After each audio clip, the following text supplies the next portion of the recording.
जैसा कि हमने एनईपी के विषय में चर्चा करते समय पूर्व में बताया था कि जो हमारा पहला भाग है वह स्कूली शिक्षा से संबंधित है और हमारा जो दूसरा भाग है वह उच्चतर शिक्षा से संबंधित है। गुणवत्तापूर्ण विश्वविद्यालय एवं महाविद्यालय भारतीय उच्चतर शिक्षा व्यवस्था हेतु एक नया और भविष्योन्मुखी दृष्टिकोण। ठीक है, 21वीं सदी की आवश्यकताओं को देखते हुए गुणवत्तापूर्ण उच्चतर शिक्षा जरूरी। इसके लिए जो है राष्ट्रीय शिक्षा नीति में काफ़ी परिवर्तन किए गए हैं और योग्यता आधारित कैरियर प्रबंधन और संकाय और संस्थागत लीडरों की प्रगति के लिए पहले क्या अपर्याप्त तंत्र था।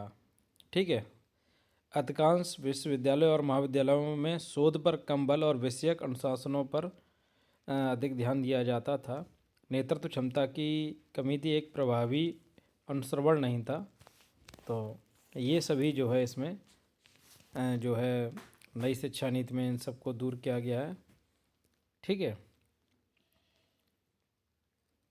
बहुविषयक विश्वविद्यालय और उच्चतर शिक्षा संस्थान HEI क्लस्टरों के से संबंधित है। भारतीय प्राचीन विश्वविद्यालय तक्षशिला, नालंदा, वल्लभी और विक्रमशिला, इनके विषय में भी आप पढ़ लें, चूँकि इनका वर्णन यहाँ पर मिलता है, इसलिए आपके एनईपी में इनके नाम शामिल किए गए हैं, तो इनके बारे में भी जानकारी रखें। ठीक है, पहले से हमारा देश शैक्षिक रूप से बहुत ही मजबूत था।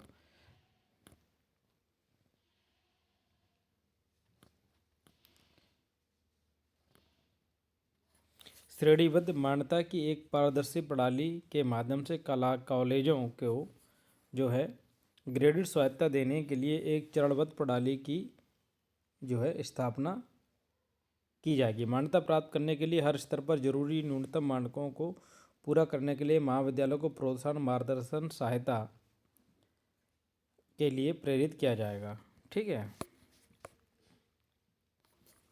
शिक्षण और शोध के अलावा उच्चतर संस्थाएं यानी HEI अन्य महत्वपूर्ण जिम्मेदारियां भी निभाएंगी, जैसे अन्य उच्चतर शिक्षा संस्थान को विकसित और स्थापित करने में सहयोग, सामुदायिक सहभागिता, सेवा और कार्यप्रणाली के विभिन्न क्षेत्रों में योगदान।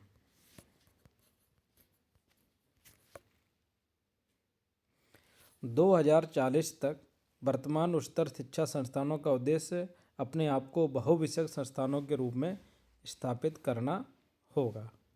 ठीक है, 2030 तक प्रत्येक जिले में या उसके समीप कम से कम एक बड़ा बहुविषयक उच्चतर संस्थान स्थापित होगा। ये ठीक है, बहुत बड़ा कदम है। इसका उद्देश्य सकल नामांकन अनुपात 2018 में 26.3% से बढ़ाकर वर्ष 2035 तक 50% करना रखा गया है। संस्थानों में सकल नामांकन अनुपात बढ़ाने एवं जीवन पर्यंत सीखने के अवसरों को मुहैया कराने लिए SDG4, इसको आप ज़रूर पढ़ लें कि SDG4 है क्या, और मुक्त दूरस्थ शिक्षा और ऑनलाइन कोर्स को संचालित करने के अवसर जो है HEI में दिए गए हैं।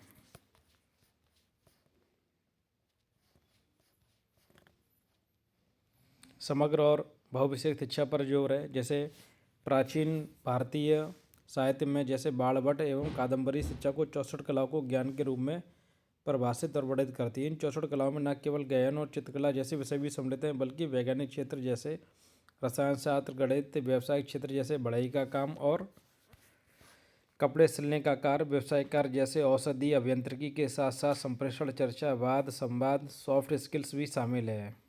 ठीक है, यह विचार कि इंसानी सृजन सभी क्षेत्रों में गणित, विज्ञान, पेशेवर, व्यावसायिक और व्यवहारिक कौशल हो। एक समग्र और बहुविषयक शिक्षा, ये हमारी उच्चतर शिक्षा में शामिल कहिए। एक लचीला पाठ्यक्रम रखा गया है, तो आप देख सकते हैं मैं पढ़ रहा हूँ आपका जो है न्यू एजुकेशन पॉलिसी को ही, और इसके बाद हम जो है इसके भाग 3 व्यावसायिक शिक्षा की ओर बात करेंगे कि इसमें क्या दिया गया है। आप इसको अवश्य पढ़ें। PDF आप सभी के ग्रुप में प्रेषित है, धन्यवाद।